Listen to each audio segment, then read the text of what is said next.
numbers. These numbers are way above projections by, all the great geniuses out there. And I knew this was going to happen.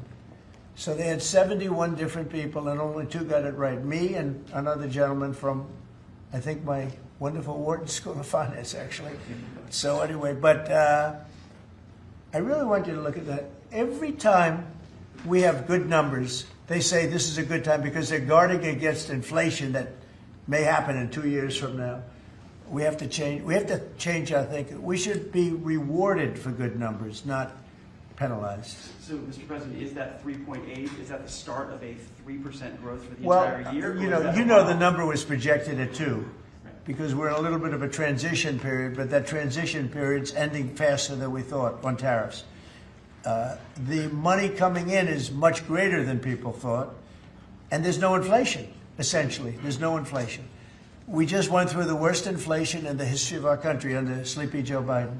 He was sleeping, and the inflation was really bad, worst ever. They say 48 years, I'll take that too, but I think it was probably the worst inflation we ever had because of spending and energy going through the roof and everything else. By the way, energy's way down.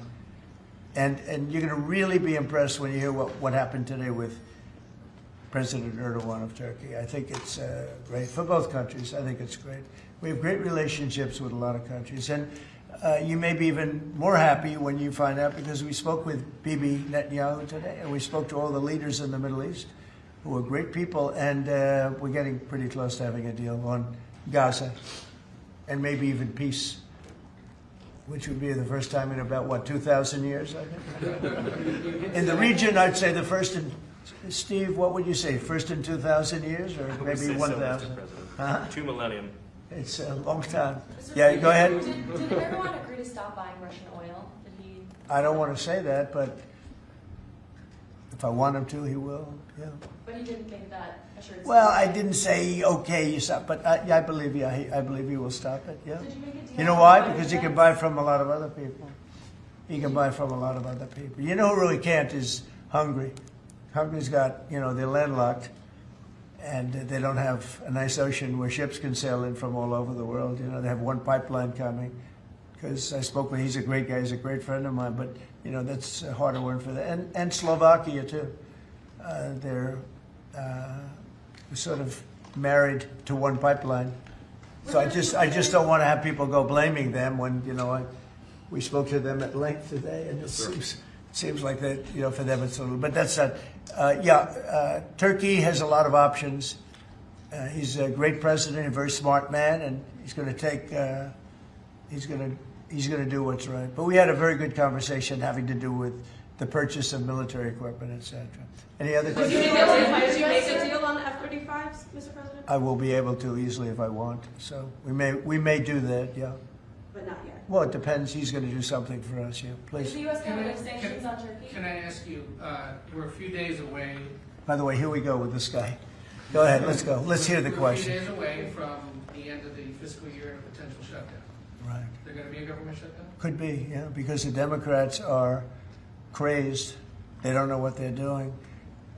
They want to have the border opened up so that criminals can pour in. We're doing unbelievable borders closed, and people are coming into our country legally. They continue to want to have men and women sports. They continue to want to have transgender for everyone. They want to raise everybody's taxes at a number that's not sustainable.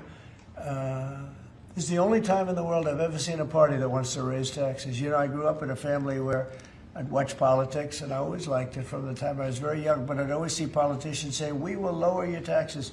These guys, they campaign on raising your taxes, but they want to raise taxes very substantially. The one thing they're concerned about, look, Republicans have total control of Washington. You guys have control of the House, the Senate, there's you. Well, when you say control, so we need 60 votes for this, and we have 53 Republicans, so we need 7 Democrats. And those 7 Democrats and others are asking for an extension of a tax credit on people who get the Affordable Care Act and some other government-backed health care. So are you willing to negotiate on that Well, what they're issue? really asking for is they want to pay for illegal aliens that have come into our country by the millions and get onto the rolls, and they want to pay. And our people don't want to do that. Our people are taxed enough. We just approved the largest tax decrease ever in the history of our country, including the extension of the previous Trump tax cuts. The tax cuts that we just approved, they want to use those tax cuts to give the money to illegal aliens, people that came into our country illegally and that are leaving the country. So why not You know, there's been a self-deportation because of what we've been doing that's been incredible. Okay, yeah, please. Secretary Hexer is inviting military leaders from all around the country on Tuesday. Will you also be there? From all around the country to what? To Virginia. To He's Virginia? inviting the generals and admirals to Virginia for a big meeting. They're not sure why. Well, I know. I love it. I mean, I think it's great. Let them be friendly. Let them be friendly with the generals and admirals from all over the world. Why is there something? No, but is there something wrong with it? And what is it about? Will you be there personally as well? And what is it about? Well, I'll be there if they want me, but why is that such a big